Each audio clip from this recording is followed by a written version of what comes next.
Hola compañeros, bienvenidos a la segunda parte de mis bitácoras de hermenéutica jurídica. En esta segunda entrega abordaremos el complejo pero elemental autor Ronald Dworkin, el test de validez de la interpretación, el precedente y el neoconstitucionalismo y los seminarios a los que tuvimos la oportunidad de asistir con Susana Pozzolo sobre Constitución y Género y con Gargarella sobre Constitución y Democracia.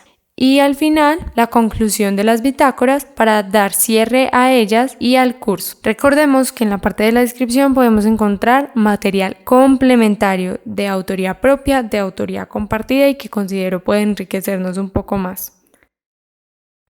Hola compañeros. En la primera parte de las bitácoras tuvimos la oportunidad de escuchar un poco de este autor, Ronald Dworkin. Pero en esta ocasión hablaremos un poco más a profundidad del filósofo del derecho y catedrático del derecho constitucional estadounidense.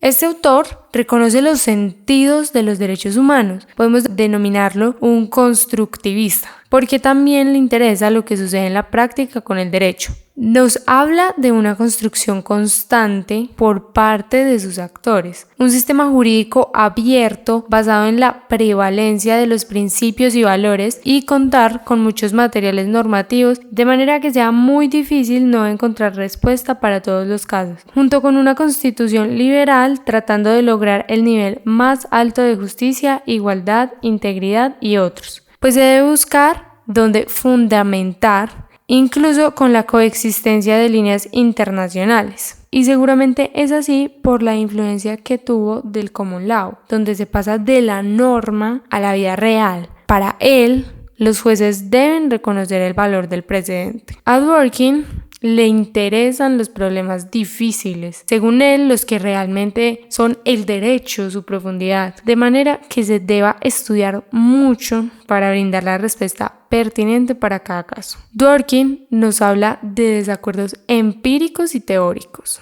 Siendo lo empírico, lo que tenemos que entender que es relevante y que no, y confrontar esto con los hechos. Y los desacuerdos teóricos son en los que hay una divergencia respecto a los fundamentos de derecho que deben gobernar el caso. Y esto puede llevarnos al primer desacuerdo, pues es la manera en la que se juzgarán los hechos. Y cuando se evidencian estos desacuerdos, salen a luz muchas falencias de nuestro sistema jurídico. ¿Qué sucede cuando hay convergencia de interpretaciones? Esto es algo común, pero debe combatirse este subjetivismo, seguir indagando, recordar que la interpretación no se agota con la lectura del texto. Dworkin nos dice que todo hermeneuta debe identificar estos desacuerdos, postular cómo resolverlos e intentar corregirlos en la práctica colectiva y recolectando una cadena narrativa. Otra herramienta sugerida es que estemos formados en otros campos. Un buen abogado es aquel con gran cultura y capacidad para relacionarse con otras ciencias. Necesita un diálogo multidisciplinario para lograr la construcción. También nos habla de la revisión en el pasado, el precedente, que trataremos en una bitácora más adelante.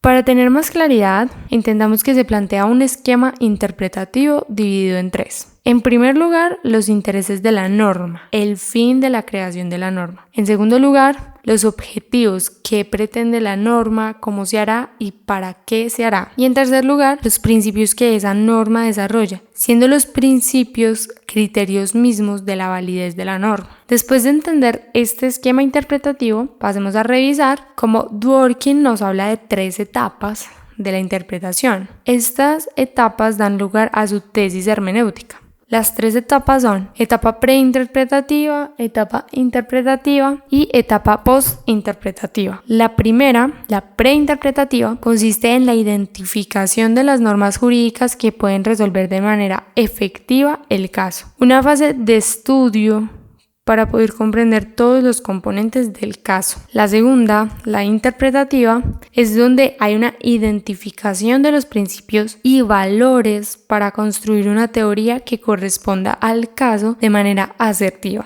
Porque los principios garantizan que las normas por sí solas no lleven a consecuencias indeseadas. Aquí se crea una primera respuesta al caso. pero más concretamente pasarán la tercera etapa. La tercera es la post-interpretativa. Mostrar por qué la tesis elegida es la mejor entre otras. Además de que es la mejor práctica colectiva y que ésta está armonizada con la Constitución política. Que sea evidente que es la respuesta correcta.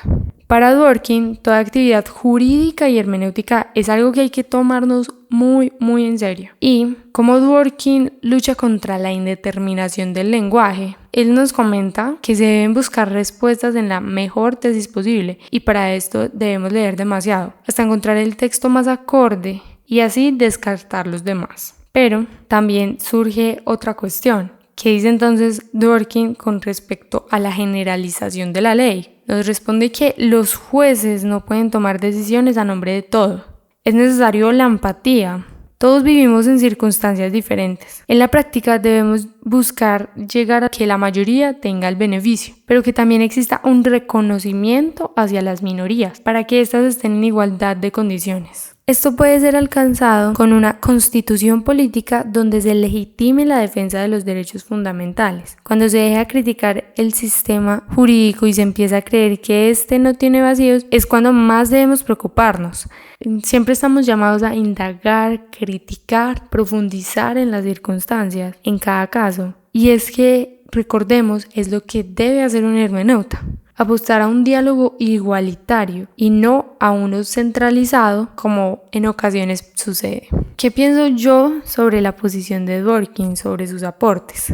Me agrada mucho la sugerencia de la multidisciplinariedad en el abogado. Para todo caso, considero debe existir un diálogo de saberes con el abogado representante y las partes, y más aún si el conflicto trasciende y afecta no solo a dos individuos, sino que empieza a afectar a comunidades enteras. Además, esto debe ir de la mano con la ética. Nuestra profesión es una profesión de alto riesgo social, por lo que un estudiante de Derecho no debe aspirar tan solo graduarse de cualquier facultad del país para tener un título de abogado que otros miles poseen en su pared, sino también buscar a diario autoeducarnos, construir de a poco para llegar a ser juristas. Nosotros en la Universidad de Caldas tenemos una herramienta increíble para enriquecernos con las demás disciplinas, puesto que nuestra clínica de interés público es la única clínica sociojurídica de interés público en el país. Las demás son tan solo jurídicas. Esto nos permite, por supuesto, trabajar en conjunto con las otras humanidades y no solo las humanidades.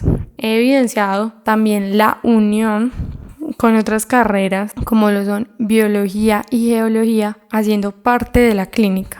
Y eso me llena de orgullo. En la descripción podrán encontrar un documento de autoría compartida en el cual, en un caso concreto, junto con mis compañeras Jessica y Daniela, realizamos el test de proporcionalidad americano y también aplicamos la tesis hermenéutica de Dworkin. Esto también lo compartimos mediante un video del cual también les dejaré el link en descripción. Nos vemos en la próxima bitácora.